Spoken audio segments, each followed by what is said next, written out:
Hello guys, आजको नजारा यस्तो छ हो। अन्त म चाहिँ भाउजू भएको गएको नि त हाइफा। सो बस वेट गरिरहेको छु, आउँछ होला। यसलाई चाहिँ भन्छ बेरियाकोप, यसलाई चाहिँ भन्छ तखना मुर्कजित। बल्ल बल्ल यतिको हालतमा चाहिँ हामी हाइफा बस भेट्यौँ, बहिनीलाई पनि भेटेँ, मणिपुरको बहिनीलाई भेट्दो रहेछ। अब चाहिँ स्टार्ट हुँदैछ ल हाम्रो जर्नी चाहिँ हाइफाको। गर्मीले चाहिँ हल्ला पातला भइरहेछ, त्यति नै हो।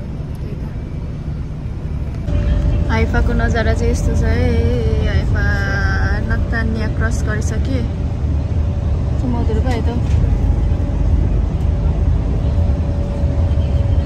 डल्लै छ नि यहाँ चाहिँ है पुग्नु बहिनी। 1 घन्टा चाहिँ खोला। कति बजी हिँडेको हामी?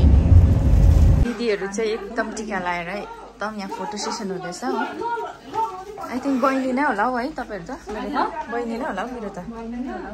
बहिनी हो होइन झरेन यहाँ हो सबै। यहाँ दादा अपार्टको हेऱ्यो नि त दादा चाहिँ म्यानेजर डाइरेक्टर अपार्टको सिओ दिदी हो। आज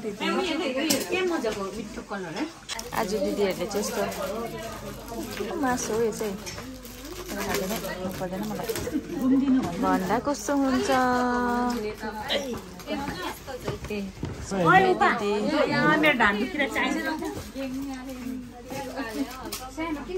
आज चाहिँ म हाइफाको दसैँमा आएको छु। मलाई पनि दिनु ल। हाइफाको दसैँ योपालि चाहिँ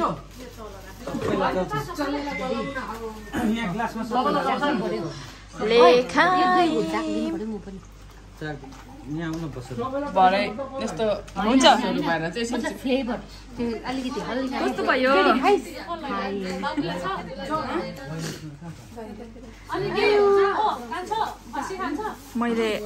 मैले पकाएको जस्तो कस्तो भयो नि सोधिदिएको नि बस्न।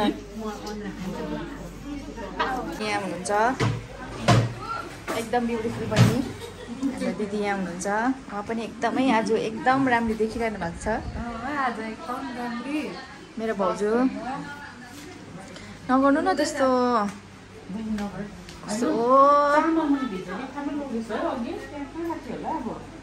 यहाँ पार्टी चल्दैछ आज।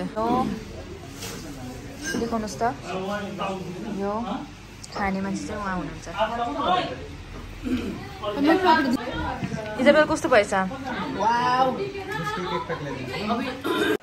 हेर्नु न गाइज, हामी चाहिँ हाइफाको पार्कमा गएको थियौँ होइन। सबै नेपालीहरू चाहिँ यस्तो मजाले सजिएर आएको थियो होइन। अन्त त्यहाँ गएर मजाले सबैजना डान्स गर्दै थियो। मैले चाहिँ हल्का भिडियोहरू गरेँ हो, किनभने मैले यो गीत हाल्नु भनेको थिएँ कि यो गीत हाल्यो भने चाहिँ नि कपिराइट आउँछ नि त कि। अन्त मैले गीत चाहिँ त्यो कट गरेँ होइन। सबै हेर्नु न कस्तो राम्रो देखिरहेको थियो। हामी चाहिँ किनभने अब हामीलाई त यस्तो उयोहरू मेकअपहरू गरेर हिँड्ने बानी छैन नि त कि, त्यही कारण हामी चाहिँ यत्तिकै नै गएको थियौँ हो। पुरा उफ्रिम।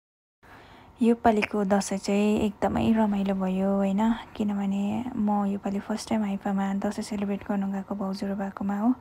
अन्त योपालि चाहिँ नन्दा भाउजूको डान्स हेर्नु नआउरेको हो। कम्मर भाँच्नु पनि जान्ने नजाने दिदी चाहिँ फेरि यति मजाले डान्स गर्नु हुँदो रहेछ, इभन गीत गाउनु पनि हुँदो रहेछ हो। हेर्नु न दिदी बहिनीहरू कस्तो मजाले सजिएर आएको थियो। हामी चाहिँ हामीलाई त थाहा भएन नि त यस्तो सजिनुपर्छ भने। फेरि हामी त्यस्तो मेकअपहरू गर्नु जान्दैन हो, त्यही भएर चाहिँ हामी चाहिँ मेकअपहरू केही नगरिकन भए पनि डान्स चाहिँ गऱ्यौँ हो। एकदमै रमाइलो रहेछ। हाइफा चाहिँ एकदम राम्रो लाग्यो मलाई। योपालि फर्स्ट टाइम गएको हो भनौँ न उता भाउजूको अपार्टमा बस्ने गरी हो, किनभने म आजकल छुट्टी निक्लिँदिनँ नि त, अल्छी लाग्दो हुन्छ हो। अन्त जति छुट्टी निक्लिन्थ्यो अब पहिल्यै निक्लिहाल्यो। अन्त आजकल चाहिँ घुम्नु जानु अन्त यता भाउजूहरू भेट्नु जानु भने मात्रै निक्लिन्छु कोही कोही बेला। त्यही भएर गाइस अब दिनदिनै घर जाने बेलाहरू पनि आउन आँटिसक्यो होइन। अन्त हल्का डान्सहरू गरेको नि हेर्नु बे मजा आएको थियो है त। अब तेलाबिबमा आउँदाखेरि चाहिँ यिनीहरूलाई म पुऱ्याउनु जान्छु होइन। आज चाहिँ ऊ मलाई पुऱ्याउनु हिँडेको अरे हो। 2 जना जाँदैछु। अब म सेरुटमा जान्छु हो, के हुन्छ हेरौँ अब छिटो पाउँछ कि ढिलो। शनिबार चाहिँ यति छिटो हिँड्नुपर्छ कि वाक्कै लाग्छ हौ घर। आजकल म अत्तालिँदिनँ।